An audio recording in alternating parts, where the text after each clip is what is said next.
Boom, and welcome back to another episode of the Happy No Fear podcast. I'm your host, Chase, and on this week's, and I should say month's episode, because it's been a minute, I have a friend from Paris who's a graffiti artist who just moved to LA at the beginning of this year, right before COVID hit, and so we talk about all that. I really love what he's doing. He comes from the graffiti world and still is in that world, but he kind of abandoned all the technical side of painting, really honoring is a strange word, but really getting into spray paint as a tool, focusing on gesture and just being free to try new stuff based on feeling and being present. And I really dig it. There's a lot of jazz in his stuff, and it was so nice to sit down with him. This was recorded back in August, but it's up now. Here it is. So without further ado, I give to you Gsulf.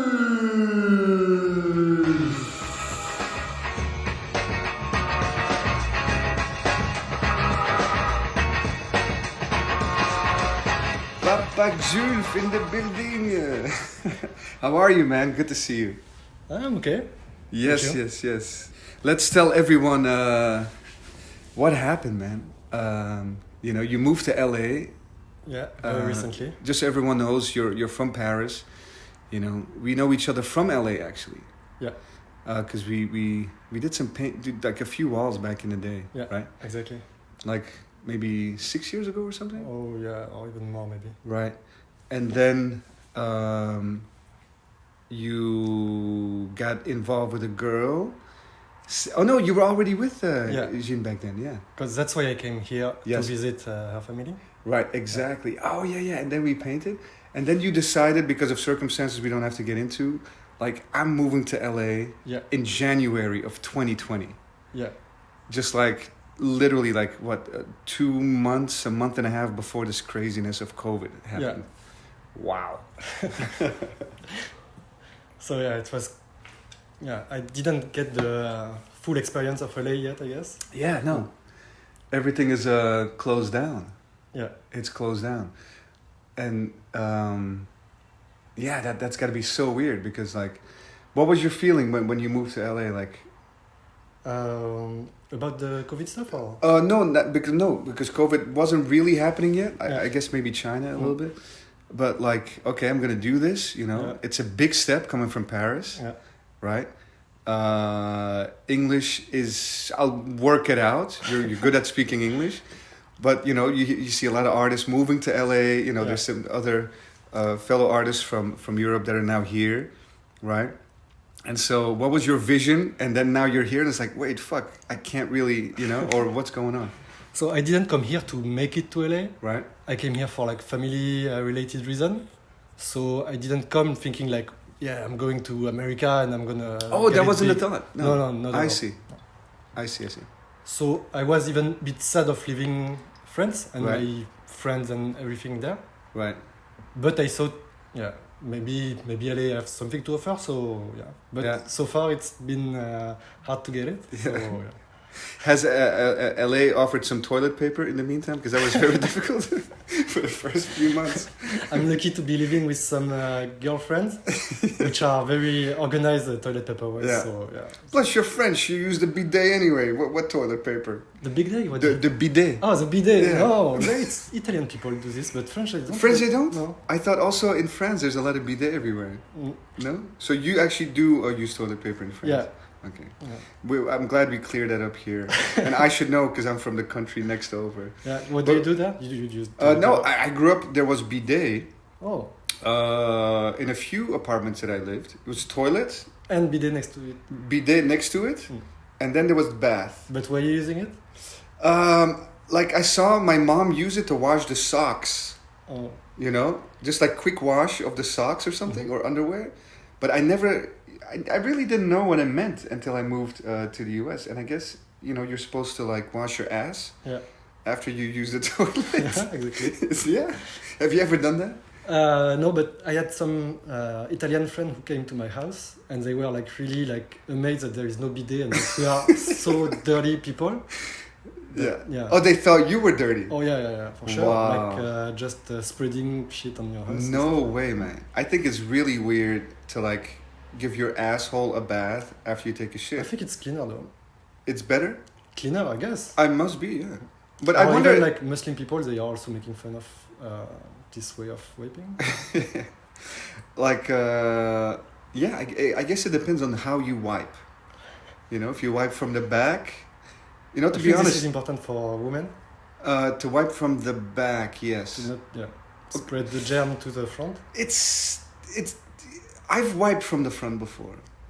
But you're a man, so Yeah, but I always start with the back, and then I do one wipe from the front sometimes, because you know when you wipe and then you look, do you look or you don't look? yeah. Yeah, you look like, wow, there's more. And then you know you have to go one more time.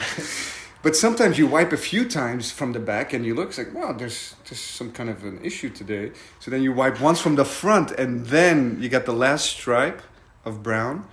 And then you do one more, it's dry. Okay, great, fantastic. And for me, that seems to be clean enough. Yeah. But not to the Italians. Not to the Italian or the Muslim, no. But I have been thinking about this whole thing at the point. And I think the cleaner way would be to do the way we do. And then when it's quite clean, you can go with a bit of water to freshen it up. Wait, so you're saying the Italians, they don't wipe at all? They just clean? Yeah, I think so. No. So yeah, if there is Really? quite a mess, I think you have to really. So you're saying Italians, they wipe? I don't want to Or speak in Or your thought is they don't wipe. They just move their ass from the toilet to the bidet. It's still full of whatever it is, and then they just put water and wash it. So no wipe. I guess I'm not sure exactly. Wow. But, I should find out. We should ask some friends.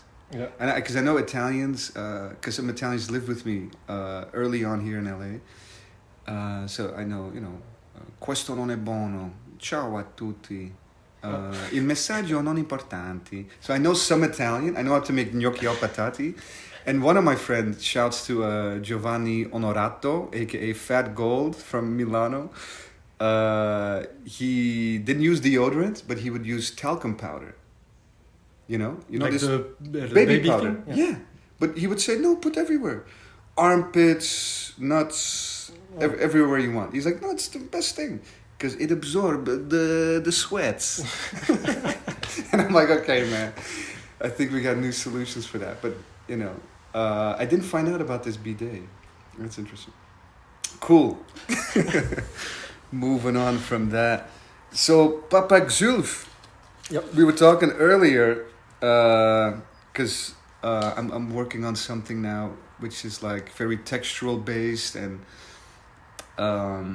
like I want to leave it at the level of texture, some overspray, scratched away, you know, like almost like leftover wall remnants from like 15 years ago is a little bit the vibe of those textures I'm working on. Yeah. And I always think of you because you changed me a little bit back when we first painted, you know, and I always tell that when I see you, but it's true. Thank you. And now as I saw your work develop from those times, like you're really in a place of further reduction, you know, more jazz, more human touch. Perfection is unnecessary. You know, you're not trying to impress that level to anyone. It's like it seems to be like a feeling based, reduced, almost anti-style, but it's full of style, right?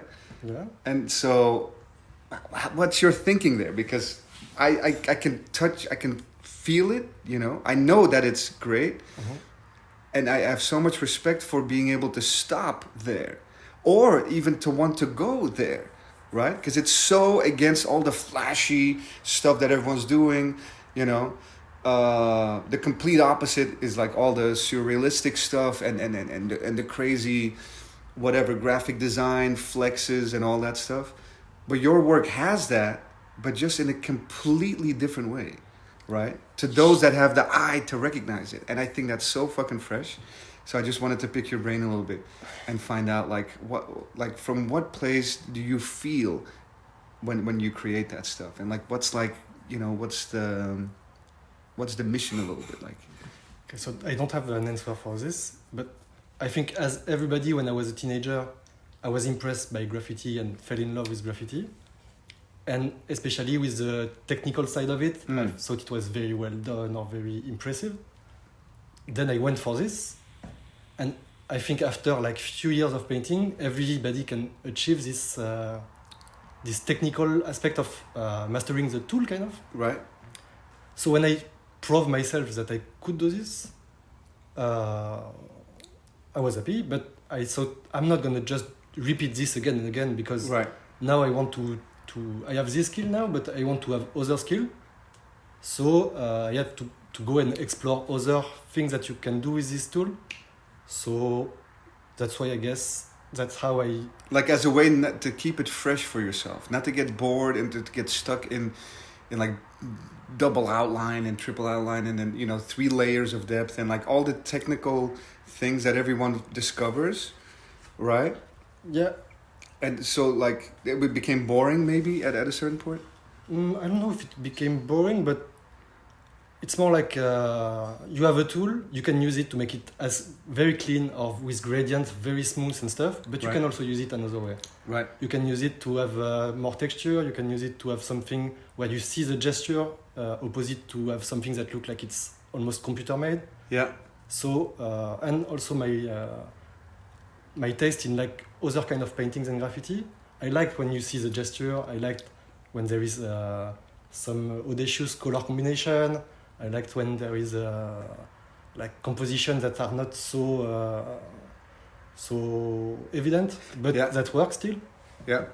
So I thought like I would try to just try it. And also with graffiti, the way I did it, it was like in abandoned place. So I paint.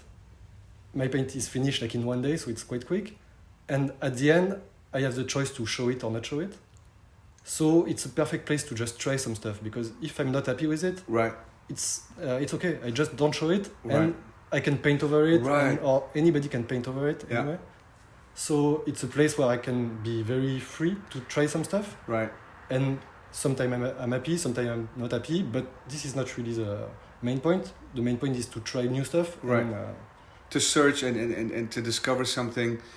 Like they always say, you know, it's so cheesy, but like dance as if no one's looking, you know, dance as if, you know, so you were painting as if no one's watching. Yeah, because no one's watching. No one wasn't fucking watching. And I have a harder time with dancing like no one is watching, because if I know somebody's watching, I would feel like... Yeah, that's the quantum thing too, in quantum mechanics, like the particle that's being observed, as soon as it is being observed, it cannot sort of be measured anymore, or it goes into a different place. Very interesting. And then all the way to painting, it's fascinating, man.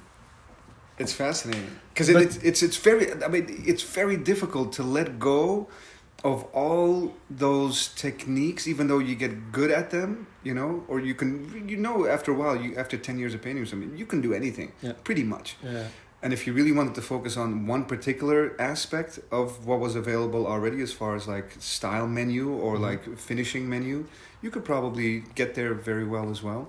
But then to say, you know what, I am someone else, you know? No, I didn't want to show that I am not as other painter or whatever. But like I see sometimes a lot of beauty in something that's not really well done. Right. Like a kid drawing, or like a person who's going to do a tag for the first time. I sometimes see some poetry in this that I rarely see in some very technical, like fat cat tagging with effect and stuff. Yeah, so I know what you're saying. Yeah. As my personal taste lean more to this thing, this is also where I want to go with my painting, kind of. But I have to, as you say, let go of some like automatic stuff I would do, but I have to. So for instance, one thing I didn't let go is the letter. I still... the letter form is still central. I mean, like when I do a graffiti painting, it's still going to be letter. Even if it's hard to read for anybody, in my mind, it's still the basis of the where I start to play with. Right. It's letters. But for instance, Jean, my wife, yes, who started graffiti when she met me and doesn't have all this background, Yeah. for her the letter is not an issue. It's so she's way more free in this way, Right. because you don't have this graffiti rules in her head that you have to kind of break or stuff. She has no Yeah. idea about this, so she can just do whatever she wants without feeling any Right. guilt or any whatever. Yeah. That's Which very. were you were saying just before that it's hard for you to go from what you are doing now to something a bit more abstract or loose because you feel some kind of guilt of Yeah. letting go. Really, I do. Yeah. You know, like, I really do, because I feel like I don't deserve to do that. You know, like I feel like I have to prove more, even though I know that if someone like checks maybe really everything that I've done or something, it's like, oh, you can do that too. But he didn't continue to do that. You know, like I know I can do that. I know I can be Mr. Vector Painter. I've done some kind of like realistic stuff. I'm good with letters. I like composition. Decent colors most of the time. But still, I feel you don't deserve to just go into the abstract. But also one thing I think that's a bit different is that because once you prove to yourself, I think it's good enough. You Right. don't have to prove others. That's but true. you are an artist living, making a living out of it. Yes. So for you, it has also other like kind of Implication. implication. Yeah. If you change, Yeah. you may disappoint other people that are used to what you're doing and stuff. Yeah. Yeah. Or like you being afraid yeah. that they are not gonna follow or whatever. Yeah, but, you know, I don't really worry about that too much, because like I'm kind of like I have like a few different kind of styles that I'm already doing, which I already think it's too much. If I want it to be like, let's say, D-Face or something, which I don't necessarily want to be, even though I respect, you know, that guy a No, you lot. told me you don't like him. No, shut up.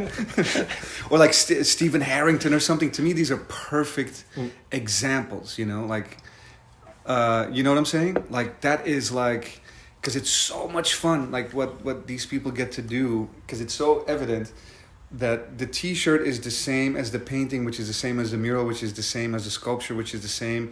And it's like, but I am still too curious about other things to stick there. Plus, you know, I'm not very character-based, which those guys pretty much are. Yeah, and also you have to be very good at not getting bored when you're doing the same thing again and again. Also, I am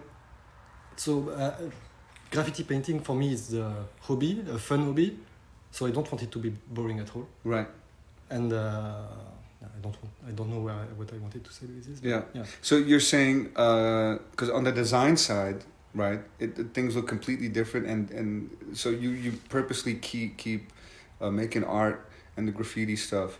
You keep that conscientiously separate, so you can always remain like free and uninfluenced by some nonsense. Yeah. Right. That's cool. Yeah. But this is kind of changing right now. So maybe Yeah. it's not gonna Yeah, be because like the this. world is changing. Yeah. You know, like all of a sudden people are into like, hey, this guy works in the street. Let me. Oh, we can purchase one. Wow, I remember. You know, like all of a sudden there's that, which you know, we're a little bit same generation. I feel. Yeah. How crazy is that? That it's like, it's even possible, like to make a painting and to sell it to someone. Like, you care about this shit? Like, you're not supposed to care about this shit. You know what I mean? Yeah. But I guess that's now old news, because that's been happening for 10 years or something. But isn't that still weird on some level? No, because for me, there is a lot of stuff that I see in the street that I would really like to have for myself. Right. So I totally understand other people. Yeah. No, I understand it And too. I've been like, when I was a kid, I've been like peeling off stickers in the street and stuff for my own collection. So, Oh, yeah. I did the same in the skateboarding days. I saw a sticker. What? This sticker, just stick it here. Let me get that sticker, just to have it. Yeah. Even though like I had to use like scotch to put it in a book or something, but I had the sticker now. You know. Oh no, this is not. Oh. Oh, I have your briquet. Ouais. Je vous en prie, monsieur, un petit peu de feu. By the way, how is my French? Merci. Ouais. No, it's good. It's good. I think you don't have enough practice. No. Is my French as good as my Bolognese, or is my Bolognese better than my French? I think your Bolognese is better than your Italian. For sure. But was it bad? What, the bolognese? The bolognese. No, It was really good, no? No, it was really, really good. Yeah, I'm really prideful of my bolognese. Yeah. For people that are listening that know me, you know what I'm talking about. It's very... I finally learned how to make it. And also to go back to Yes. the topic, Mm-hmm. going from technical painting to more like abstract painting can be judged by other people like being a simplest thing. But as you said, it's not that simple. Yeah. And so I have a quote from Picasso that I will not be able to give as exact, but he said something like, it took me like 10 years to learn how to paint, Uh-huh. and it took me 30 years to unlearn how to Ooh paint. la la la la. And I think this is very true. When you're knowing how to do something, it's really hard after to say, no, I'm not going to do it what I know. I'm going to still try to... To unlearn it. yeah. Right. Yeah. That's a deep one. Yeah. Also, I have another really good Picasso one that's just the same like that. But some like person or a wife of a collector or something, and it was like maybe some part of the exposition was drawings, and the wife was like, "Well, how much you want for that? That doesn't seem like it took too long. How long did that take? That drawing?" And Picasso said, "Well, to be really honest, madam, it took my entire life." And it was like a really simple, but he was right. Mm-hmm. I like Picasso. Yeah. It's good. Yeah, it's...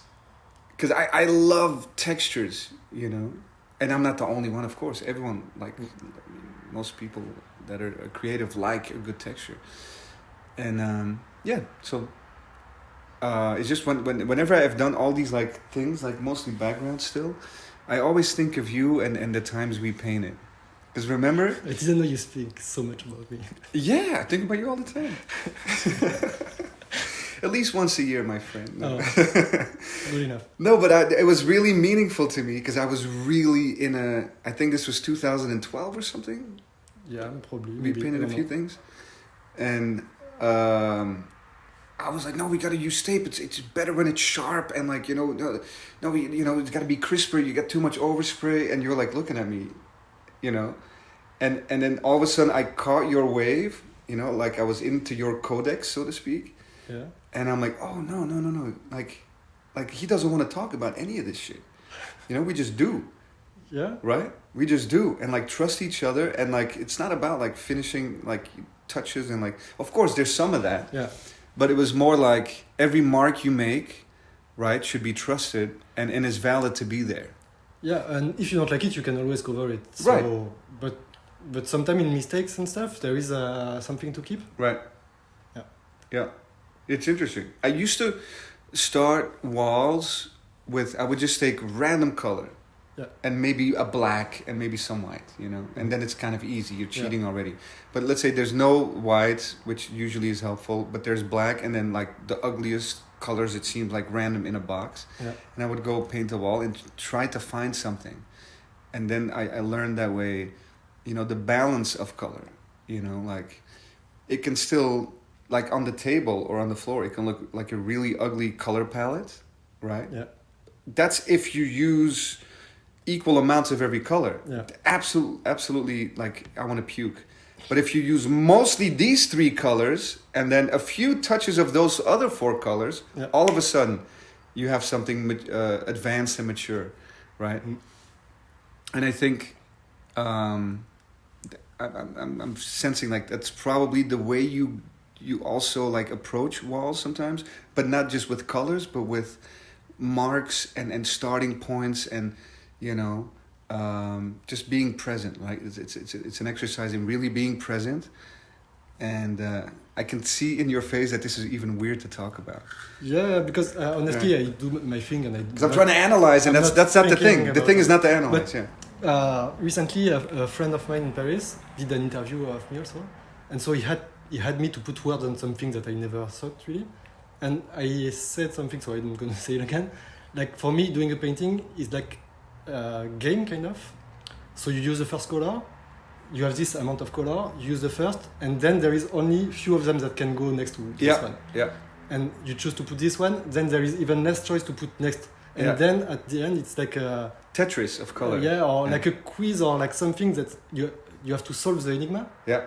and then you finally solve it or not. Yeah. Yeah. Yeah. I feel the same way. I feel that way. I feel that way too. And you don't know until you go, right? Yeah. But then you also know. And that's also why I never sketch. Right. So I can still enjoy this game when it's happening, Right. and not really just reproduce what I have on my paper. Yeah. That's It's cheating, yeah. no, not really cheating, but for me it Oh, would be it's- less exciting. Yeah. Because I would feel that there is no risk, and what I like when I paint is the risk that it's not going to be good. Right. So Exactly. there is always this line, and I like to try to be on this line, and Yeah. I can fall any moment. Yeah. And sometimes if it goes too well, I could like try to destroy a bit to see, and going back to this line. Yeah. Because you know, like, I am also aware of that part where you know that, oh, no. You think that this is a smart choice, but actually it's so cliche already. Right? Or these colors next to that color, you think right now, oh, because you've never done it, but it's actually so cliche. It's not, you know, and that's weird to explain, you know, sometimes. You know, like a deep green, like an ugly green, like that green on that painting right there, the dot, right? Yeah. That dot, you see that dot? That dot next to a flat pink, right? Yeah. 5-6 years ago, you would think, oh, very intelligent. Today, boring. Yeah, sure. You know what I mean?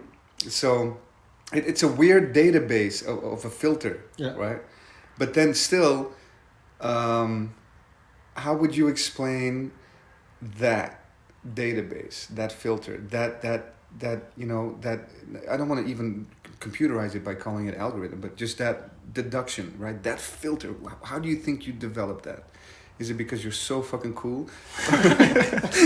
No, I think like when I see this green, I would also think like a flat pink would be a very easy choice. Yeah, easy choice. But maybe if you put like royal blue or like chrome, it's gonna be like, oh, that's a bit more interesting or unexpected. Yeah. But still, I would know it would work. Right. But there is some other choice that can maybe think like this is really a bad choice. Yeah. But you can still try it, and maybe what's gonna be around is gonna make it. It's good. weird how you know sometimes, right? Like that painting, I hate that one.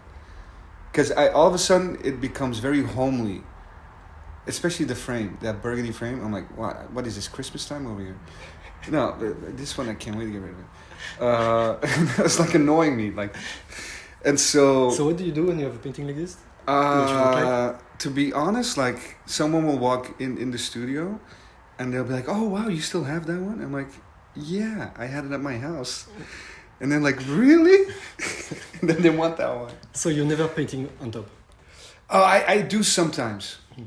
But like, it's the same with walls. Like over the years, I've learned to like keep spots fresh, you know, especially in LA where it's like, number one, kind of like hard to get a wall and then you make it fresh. But my original feeling is I'll never paint over anyone.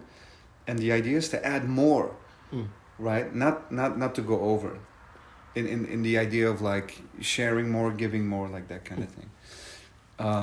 But with walls, I started to paint over every 3-4 years, and with paintings now I'm starting to do it but too. Over your old painting. Yeah, I've and done when it. you do this, do you like put wool coat of latex and start fresh, or do you try to keep some old part of the whole painting? Oh, usually fresh. Oh. Yeah, like the paintings that are eligible for complete overpainting, like I can't wait to never look at that painting again. Because you know the way I painted in Paris, so it's like one spot where a lot of people paint, and so you paint over some other people, but this is okay because every 2 days. Where is this, Saint Denis? No, but it's like touching Paris kind of. Okay. Yeah. And when I paint over like other painting, I like to not put a fresh coat of white and start like a white page. I like to paint on top of the other one and maybe keep some. And incorporate. Yeah, not necessarily. I don't have to, and it's not a rule that I really made for me. But if there is some color that I like under, I would not touch it. And I put the background last. Like to cut back with the background. These days, most likely like beige background. and then that's only at this last moment that my painting appears. Bob's. Yeah. Yeah. And is this out of tribute or respect to the No, other no, artists not you at went? Or sometimes you don't even look who it is. You just use like some lines, some whatever, like some because color. I think it looks nice. Because it looks nice. there is no Interesting. tribute. I like that. It's like the David Ellis. Remember David Ellis? Like 2002, 3. He did like a time lapse. American painter. Barnstormers. Those guys. David Ellis. Yeah, I'll send you. You will like. Okay. I think he did 100 paintings over the same painting. And Oh. also with friends. And but it wasn't just like, blank all the time. Yeah. No, like friends would use part of the old painting and keep going that way, right? So like all the energy becomes mixed in, and like 5 paintings later, if you were 5 guys ago, your energy is still in there, still peeking through, you know? That's cool. There is this guy in Paris called Sayo that used to paint in Paris, and he painted a lot of shutter. And so sometimes he come fresh with a shutter where there is only like few tags, and he would erase these tags like with black or whatever. Right. And this makes already like a first idea of the composition of what he's gonna make after it. And he had also some enemies that would come and toy him and paint over his painting. Right. And instead of getting fresh start and just taking the space back, he would incorporate these people in his painting. So he's doing like some collaboration with people who are not involved in the collaboration. Yeah. And it was a very smart way to I've thought about that. yeah. Or Even he would call the city and say, "Oh, this shutter have been painted. Can you come and erase it?" And Then while people are erasing, he would interview the guy and say, "So, do you feel like you are an artist, kind of, because you are also participating in this process?" Yeah. The buff. Yeah, especially Paris, but also like LA. You've seen it here now. There's like light beige, light gray everywhere, and they don't know because they're just graffiti brigade, city cleanup to keep the property value up.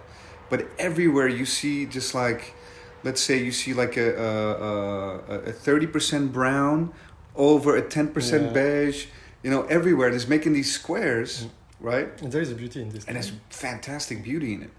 Fantastic beauty in that. And the guys they don't even know, right? And in a way, they're the most free, coming back to what you're saying, because they don't even know they're creating like artistic compositions, right? So they are the deepest, I mean, maybe not, but they're making creative choices without knowing that they're doing that, because they're just on the level of sort of like covering things up, like house painting type of shit. But I'm not sure they are really making choices because they are not picking the color. Or for them, it's just being efficient. Right. So I'm not sure they are thinking about the composition and stuff. Right. It's just more like your eyes that see this. Right. And see the beauty in it. Right. I see where they stop, and then sometimes it's like an astrofat tag, and instead of like just doing a big square, they just follow the tag. That's beautiful. It's like even better. This guy got up. Yeah, that's when things get interesting. Yeah. I like that juxtaposition to the unknowing, hand. Yeah, that's super cool. I met Turbo once, man, in Paris. Oh. Which I think, like he's like a little bit like considered like the father of anti-style a little bit. I don't know about that, but he was... Well, one of the early ones, yeah? Turbo. Yeah. So Turbo was a really good painter. Yeah. And I have been painting with him a few times. Yeah, super nice guy. And I couldn't believe what he was doing. This is with my friend Boué, shouts to Boué. Maybe 2007 or something, I think. Somewhere in Paris, I forget. Yeah. And I was like, what is he doing? But also, Turbo, to me, has really this childish feel to his painting. So he was really good at going back to this innocent way of doing graffiti when you're like in like school and you have no idea how to do it. But hairspray caps, even the shape, everything. It was very refreshing. Yeah, sure. To see that. I love that. Yeah, there is that cap where if you're not like a half a meter away, because it comes out like very concentrated and strong. Oh, and like very the needle cap. Yeah, needle cap. Yeah, and it's like there's too much coming out. You know, it's like 1976 or something. You know? But that's fun, you know. Yeah. Good stuff. Yeah. So, so now you have a studio in LA as well. So you're making work, especially during this COVID. You're like. Yeah. Also, I have. I am. I don't have green card yet. Right. So I don't have right to do anything basically. To work, yeah. To work, to drive, to whatever. Right. And also it would be quite a bad idea to get caught doing stupid shit. Right. So I have to kind of stay. My advice: don't do it.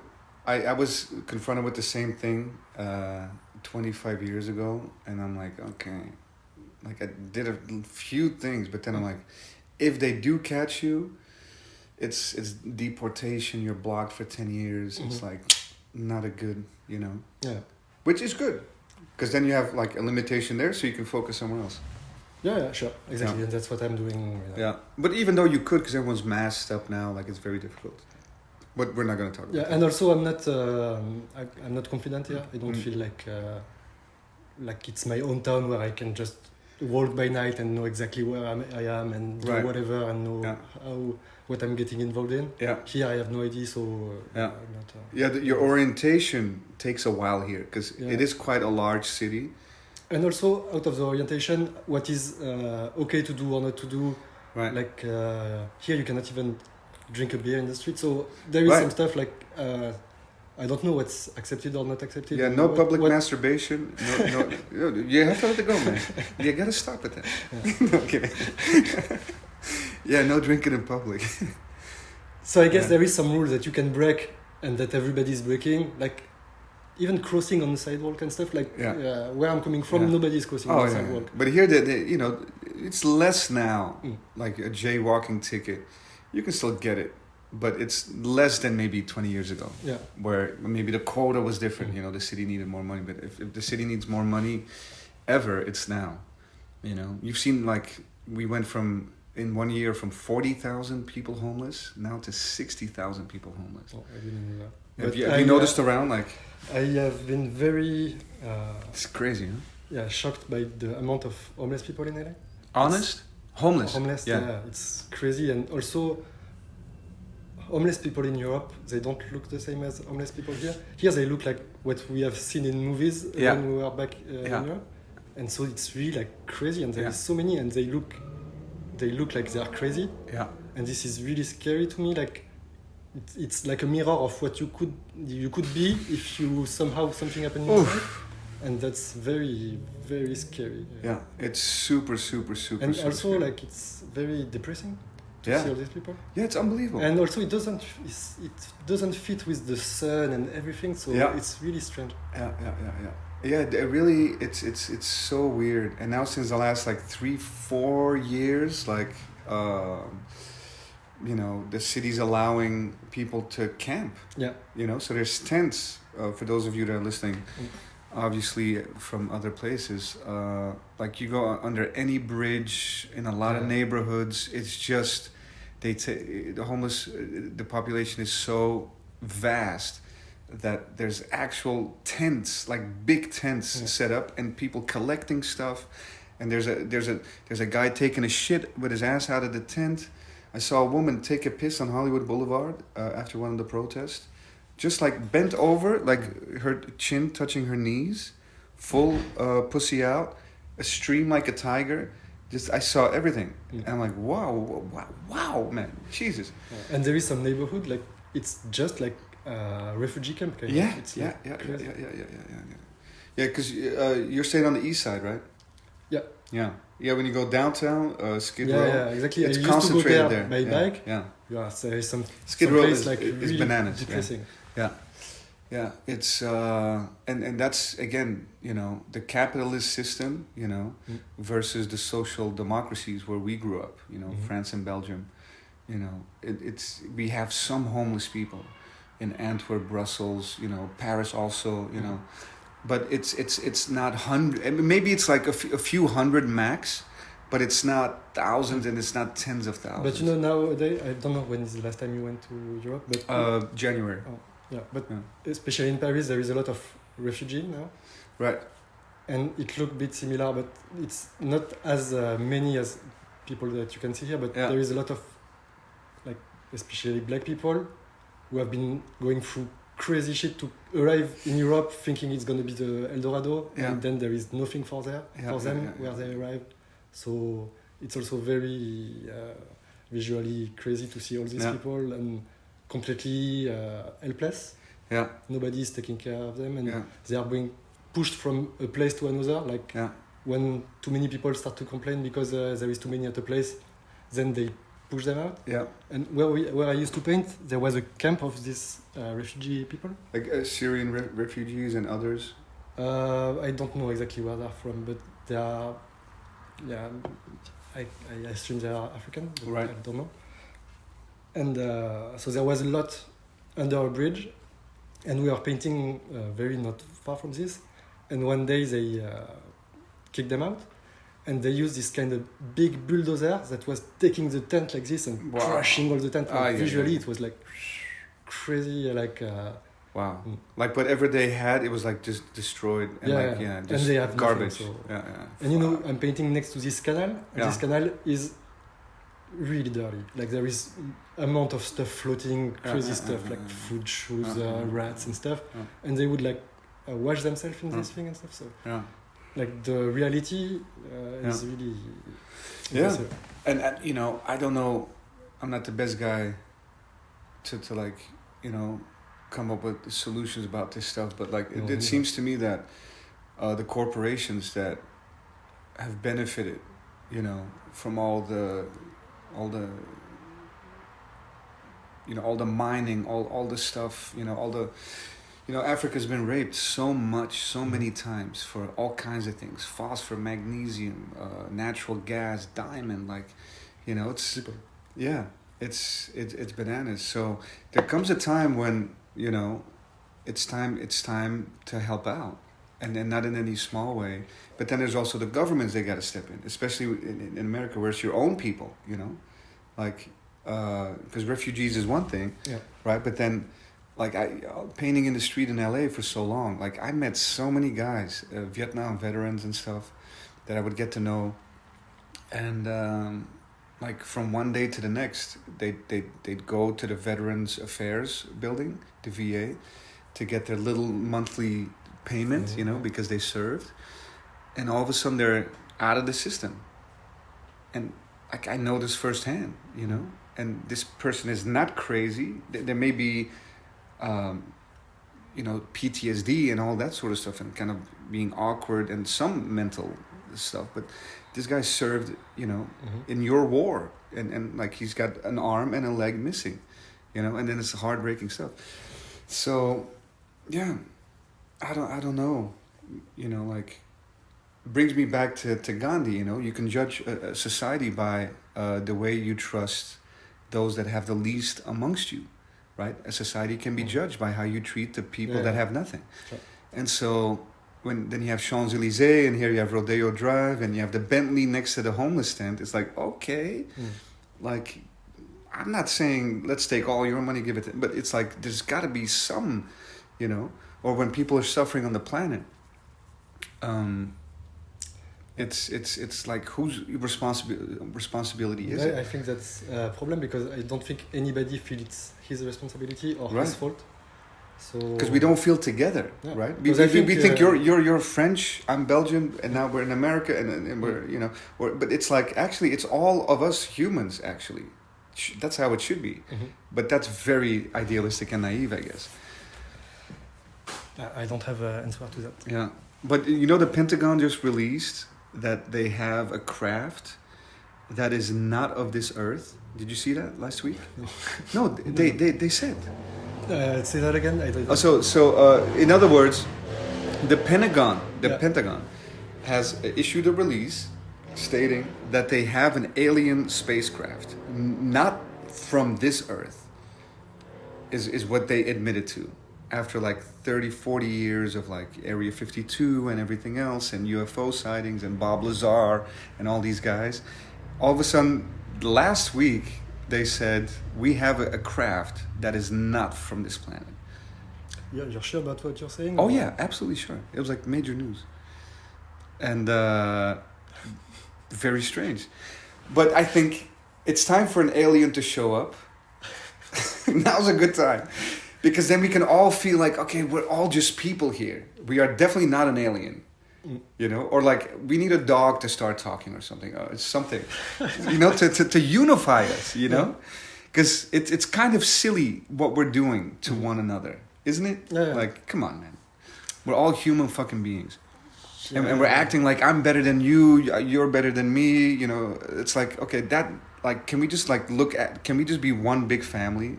This is very idealistic. Yeah. Did I take mushrooms? Maybe I did.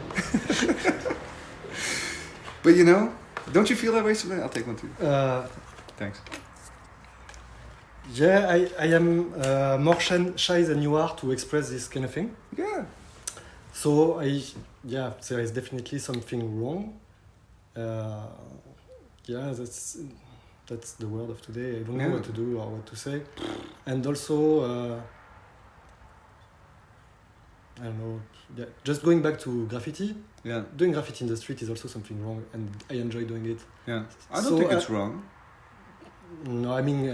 Like according to the, until law. Mm. Yeah.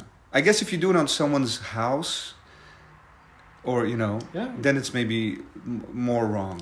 Yeah, that's not Or the something. point I wanted to do, I but see. like, I guess we are all doing some wrong stuff, and the world is wrong, and everything is wrong. But yeah, what to do? I have no idea. Yeah. I think. I cannot. What I wanted to say is that I cannot blame all the wrong thing happening, because on my side I'm doing also some wrong stuff. Oh yeah. Like. Yeah, we've all done wrong. Like, I don't think. I don't think. You know what? Not that I'm particularly Catholic or anything, but let he who is without sin cast the first stone, right? Jesus said. Yeah. Let the guy who was a goody two shoes from the beginning, golden heart, never did anything wrong. Let him throw the first stone at me, right? Powerful statement.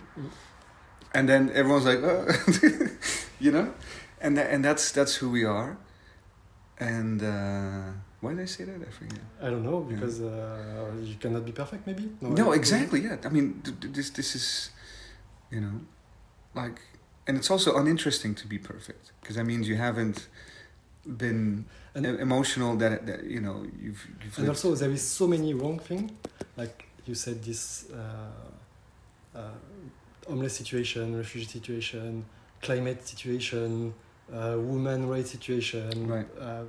Black people situation. Yeah. There is so many stuff that Right. I don't feel myself that I can be involved in all these things, so it's very hard to just say statement and don't do nothing on the side. So I'd rather not say much. Yeah, but And there's try stuff to try to be honest with myself and be as good as I can with these things that. But that is doing something, you know, like you like being the best version of yourself. Yeah. And that's very Los Angeles now to say. Yeah. And I hear him in Europe already cringing. But that is what we can do, you know, because not everyone, you know, but that is like, you know, being kind and like doing all that stuff. I think we did take mushrooms. But that is what we can do. And you know, also, and there is something that I am a bit not liking, is that all these things that people should get offended about is now in a rhythm that's entertaining rhythm, kind of. Like next month is about glaciers that's melting, Right. and then the one after is about men Right. being overpowered, and everybody's going to jump Yeah. into this Yeah. fight. That is. And I'm then happy to the you next say one that, and because that, like, all my friends in Europe, they say that, right? Oh, really? Oh yeah, like. But I don't say that this is not important. This is very important. But now I see it as an entertainment, kind of, like not entertainment, but something to like a social media trend. Yeah. They coined the term virtue signaling. I'm on the good side of things because I posted about it and stuff. You know, kind of vibe. When actually, you know, what are you actually doing? Yeah. You're just hopping on the side of the winning team, or so you think, right? Which is also, we got to be careful for that. And there is some people who really dedicate their life to one of this topic and are really serious about it and Right. stuff. and I don't feel comfortable stepping on their territory and Right. claiming Right. and the month after claiming something else because Right. another thing is now popping up. Right, because some of these causes we know. I mean, it's not like an opinion, but some of these causes can be used to cover up how you are actually not, doing the things you want to do with yourself in your life.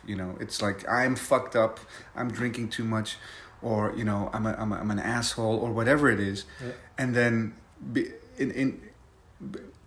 because I'm avoiding looking at myself and trying to be a better person first, I'm gonna jump onto something that's ready made for me to like walk and like support from the glaciers to Black Lives Matter to whatever it is. And then I will show the world on Facebook and Instagram that I'm good, but actually behind the scenes you kind of did rape someone, or something. You know what I'm saying? I think there's a lot of that. A lot of people maybe unconsciously, when they are making this statement, what they are talking about is themselves. They say, I am this kind of person saying this kind of thing. Right. They are not working for the cause, they are talking about themselves. Right, exactly. Yes, it's a way to get more attention, more likes, more love, but like how deeply vested are you actually, right? So saying stuff is good and it needs to be said. And doing something the real thing is to do stuff. Right, exactly. So if you're not doing stuff, maybe you should sometimes just keep quiet. Yeah, and there is an outrage culture, right? And there is a lot of sensitivity about a lot of different things, and I guess some of it has to happen in order for things to like find a good balance, but a lot of people are easily offended by things, right? That maybe are you sure you should be offended by that? Or you know what I mean? There is an outrage thing happening, and in a lot of cases it's good, but I don't know the word outrage. Just the phrase "I'm offended by you touching your knee like that." That's a micro-expression, right? It's microaggression, right? It comes out of the academic circles. It came from Canada down to the U.S. actually, and there's some. Ce sont des petits filous, when you were 17, 18, 19, if you can have power over your teacher or your professor, right? If you have any moment to have power over them, you're going to use that, right? And so some of these things come out of that feeling, right? Like student feeling, like having, trying to have some control over someone in authority. And I knew that very well when I was a kid. I would use that a lot. But now there's like through the socials, right? It's like, oh, now it's a thing, and now the professor even knows that this is a thing. So that now when I tell the professor, hey, the way you're raising your hand is a microaggression, I feel offended by that, right? And then all of a sudden the professor is like, wait, did I do something wrong? Am I too old school? And all of a sudden they take a step back and they lose their position of knowledge, right? And now some 19-year-old is telling them that they're a dinosaur and that you need to fucking get with the times, man, because you're going to get canceled. You know what I mean? So there's a lot of that rascality going on. And I think in the end it's good as long as our ideas and our thoughts about the world can be freely shared, right? Because there's nothing like a bad thought being trumped by a good thought. Right? Like the truth works in that way, right? You can say whatever the fuck you want. But if someone shows up and like challenges your thinking, and then you're like, oh, it's obvious, like a chess match in thinking that, oh man, I really believe that for like the last 3 years. But actually, that's the more truthful, that's the more true way to be, then that should still be allowed, And you can't point fingers and say, I feel offended or I feel triggered as a defense just to want to play games, right? Sure. And so I guess that's a whole movement. I don't know too much about it. I'm just talking about it as if I know a lot about it because that's just who I am. But yeah, I guess that there's a big movement in that. And it's sort of like spreading to Europe a little bit, but there, people are sort of like, wait, what? Like it's a little bit different there, So I'm And glad you said that. we are very lucky being man, white, not part of any minority, not so we don't have to deal with what other people from this minority deal with, and so I don't know what I wanted to say. Yeah. And what I just said has nothing necessarily to do with the minority. It just has to do with some sensitivity that was decided upon by a mass of people, but what are they really being authentic about that? Right? I'm not talking about black people. I'm not talking about gay people. I'm not talking about trans people. I'm just talking about there's like waves that pop up where things, it's like, it's something like you said to get attention over and to feel, like if you don't feel seen in life, I understand what that's like. Let's talk about that. And I guess I'm talking even like too much right now. Like I don't even know what I'm talking about anymore. But life is fucking difficult. You're gonna have to, put your best foot forward always and hold people to account. Hold yourself accountable. I always used to say, work ethic high, overhead low. Don't spend more. Spend a lot less than what you're making. I mean, if you want to be an artist, And so, yes, I think we did take mushrooms. No, we didn't. But yeah. But life is not only hard, it can be also fun and simple and love and beauty and stuff. So you also have to seek for this thing. Oh, yeah. Yeah. But I think like the one thing about America sort of versus Europe, which is a little bit of a problem, is that everywhere you go here, right, you can't go chill anywhere for free. Like, man, like you go anywhere in Berlin, London, Paris, Brussels, Greece, Lisbon, Barcelona. You just hang out on the street with a bottle. You have a great time. You sit on the museum steps. Some guys show up, friends. Hey, what's up? Let's go paint something. Oh, we're making some there. Just you're in the city and you're just like hanging in the city. And you're doing that for free. Yeah. Here, for the most part, except New York City, and a little bit Miami, and a little bit New Orleans, and a little tiny little bit like San Francisco and Portland, and a little bit LA. It's like wherever you go, it's like you're expected to buy something. Yeah. Oh, so what? A beer. Okay, $16 for a beer, and so we can't enjoy the city, right? But to me, it's a different system, is what I'm saying. One thing that make me enjoy less the city here than Paris, for instance, is that here, car is so much the center of your life. Right. I don't even have a driving license. Right. And I never felt the need of it in Paris. Right. And so the point when you're going out in Paris, is not necessarily where you're going, but the in between from starting to arriving, you can have fun, you can walk, see random people, whatever. Yeah. And this is something that's not happening here. Yeah, there's action in the street. Yeah, and there is here. There's ambiance. There's ambiance. You take a car, you arrive to the destination where you're supposed to be. Appointment with someone. And when you're bored being at this place, then you go back home and that's finished. Yeah. I mean, and after a while, you'll see that you can keep going around and like there's things, there's like other things other than that. But for the most part, upon arrival, right? Like, it doesn't take long to know that, wow, there's ambiance, there's romance in the air in Paris. There's shit happening. You can watch people do things everywhere in Europe. Here, it's like you can watch people drive and you can watch yourself in the reflection of the mirror as you're walking down the street by yourself and there's no one around, right? And it's a different culture, right? Yeah. And so I think with that comes, because that's very American, I feel. I mean, and this is the best part of it. Like, you go to the Midwest or the South, kids go to Walmart to hang out, or like Chuck E. Cheese. I mean, not Chuck E. Cheese, but like other like businesses, and it's all corporate. There's no like homemade feel, no mom and pop, and no wonder everyone's on meth and like doing crazy shit, and everyone's separated, because it's like car culture. Yeah. Appointment with these guys, house party, maybe some cool thing here, and then in between, there's no like. But one thing I think is that like Los Angeles, for instance, have been built after the invention of the car. So it has been built in relation of how people are going to use the city with the car. Right. While all these countries in Europe are older than car, so it was made for people to just walk. Precisely, and it was built around the churches.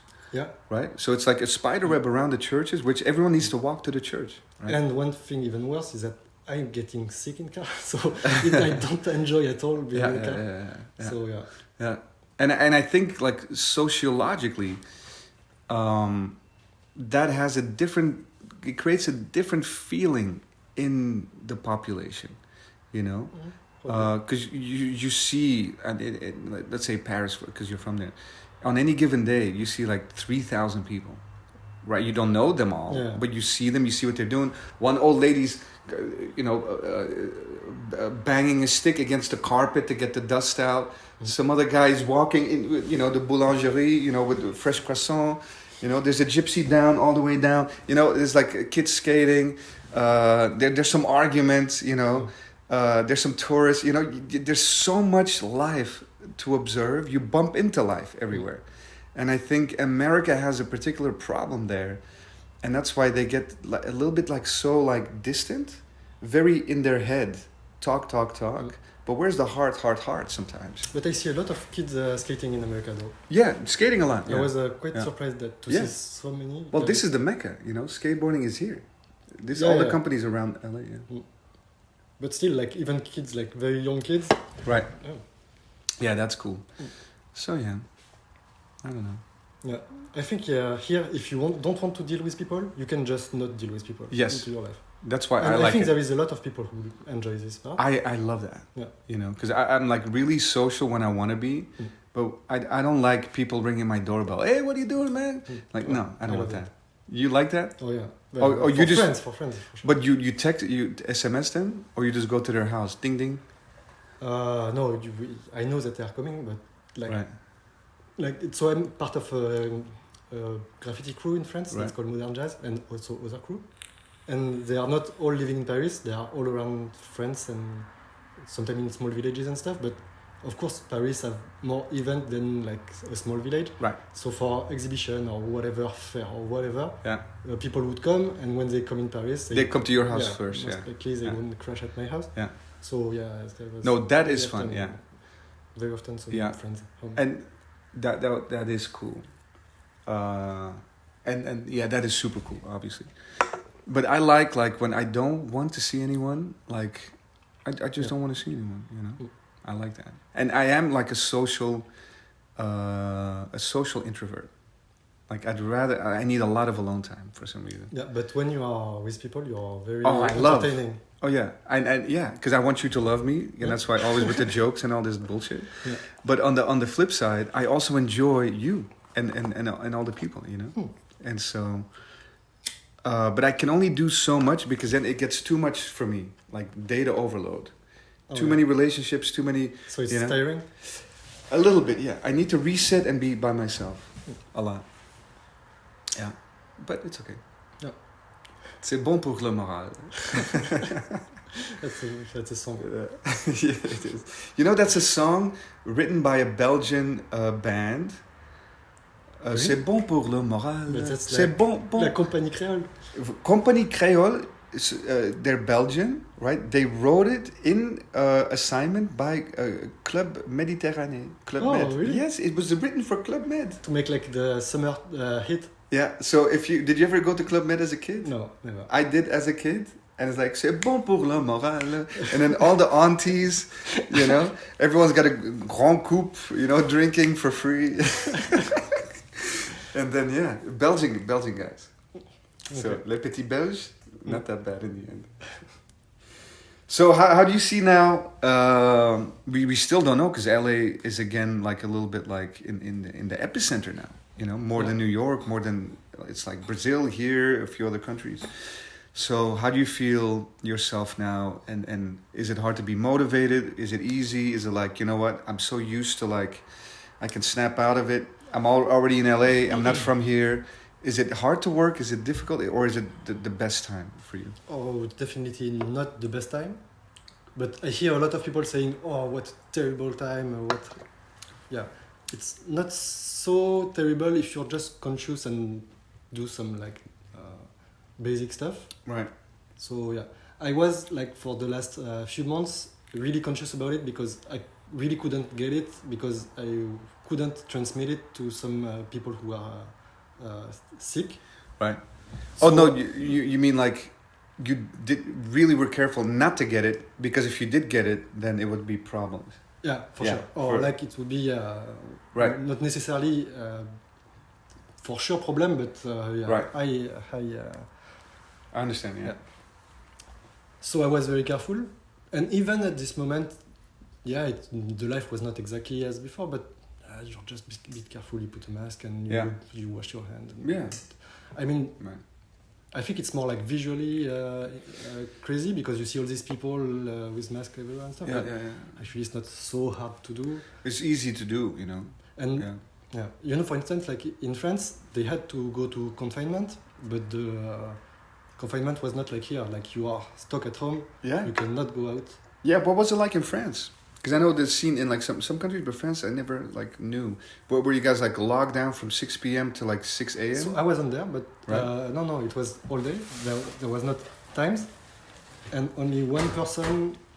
Let's say you are like a whole family in the house. Only one person could get out to grocery shop Really? Yeah. with the paper, And and police everywhere controlling everybody. they If- give you fine? Oh yeah, sure. Yeah. How much was the fine?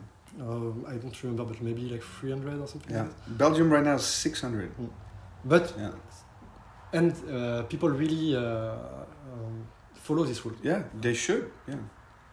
because I think it was quite to a point that it was quite dangerous. Like really, like there was no more space in the hospital and stuff, so it Yeah, would yeah, go to a situation like really crazy. Catastrophic. Yeah. Yeah. Yeah. But actually, they did this for like maybe 2 months, so nobody came out of their house for 2 months. So I'm sure Yeah. it was hard for some people, Yeah. but at the end it worked. Yeah. And again, you know, lucky France, lucky Belgium, lucky Holland, lucky Germany, because there, if you stayed home, for people that work normal job, you still get 70% of your paycheck, no questions asked.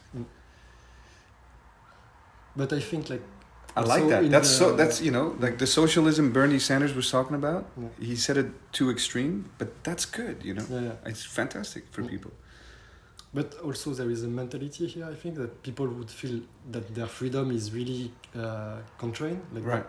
and I think people have harder time letting go of some freedom here, even if it's for the benefits and for a small time. Right. I feel like people are more like attached to their own freedom. Yeah. And would, at the point would say, okay, just fuck all this, and I'm just gonna do my life as I intend to do it. I'm free. I have the right to do it. Yeah. And Yeah, that is a big one. Yeah. It's a strange country when it comes to that, you know. I think it comes with good and bad sides. Yeah. There's very good parts about it, and in fact, you know, there's something to say about it. But you know, most of the people that say that you can't take away my freedoms, you're just some guy that won a popularity contest, and now you're the governor or the president or whoever the fuck you are. You don't get to tell me what to do. There's a constitution, goddammit. You know, because they've had so many bad examples of lies being told, you know, being taken advantage of. Like, it's really interesting, huh? And the rest of the world is like, wait, okay, we get it. I think, you know, they say, but can't you just like fucking stay inside so this thing can pass? And everyone's like, no masks. C'est fou. It's weird.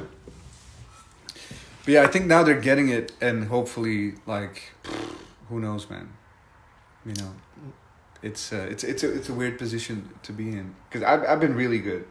You know, I've been really staying inside, not seeing anyone, just my girl. That's that. And then sometimes I'd be driving or something, and I see like full on parties happening, and I'm like, what the fuck? Or like on Instagram, like friends or something. I'm like, wait, you guys are fucking. There's like 40 people in that house, like in May, in April, you know. So what are you gonna do? I don't know. What can you do? So you're good. You're here. Thanks for the zine, by the way. Yeah, you're welcome. Is this just for friends and family? I don't know exactly how many because I did the drawing with Jean, and then we gave them to the. So I first was in one atelier, which is the back of a shop called Bad Dog, and this shop was closed because of COVID and stuff. And Not Lazy Dog. no, Bad Dog. Lazy Dog was in Paris. Oh, okay, yeah, I remember Lazy Dog. Yeah. Yeah. And this girl was nice. Oh, this Bad girl- Dog is here. Yeah. Okay, I see. This girl was nice. So this girl is the owner of the shop. Was nice to welcome us to have the back as our atelier, and then she was going through a hard time because her shop had to be closed and stuff. So before leaving, because now we left, we said, okay, how can we help? And she just got a Xerox machine, so we did some drawing, and she printed how many I don't know, but some of ours in. And I think at first she was supposed to donate them for free if you order something on her Right. online shop. But I'm not sure she's doing this anymore. But yeah, anyway. Okay, cool. Great, man. Well, young Gsulf, even even though you're not so young anymore. No. It was great to see you. Where can people check you out online? So I have an Instagram account called Mathieu Mulien. Which is the opposite of? My real name, which is Mathieu Julien. Dus Mathieu Mulien. Yeah. So Very funny. Probably you're not gonna find it. But I'll put it in the show Oh. notes. I can see underneath. Okay. So maybe people can see what we were talking about in the beginning. For sure. Yeah, very important. Like, Extremely important. yes. No, for not important. But for me it is, because I think like what you're up to is like it's, for me personally, like so refreshing.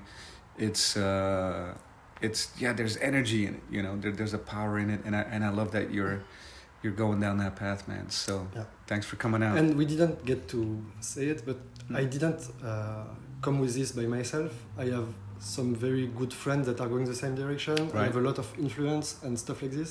Do you want to shout someone out? It would be too much to shout out Right. my influence, but Yeah. like my crew at least, like Modern Jazz, Jean Spécial, YY. Jean Spécial Killers, yeah. Fantastic, man. So good to see you. It's been a few months, and bam, that's it, folks. We're out of here. Okay, bye. Brap. Thank you. Doo-doo.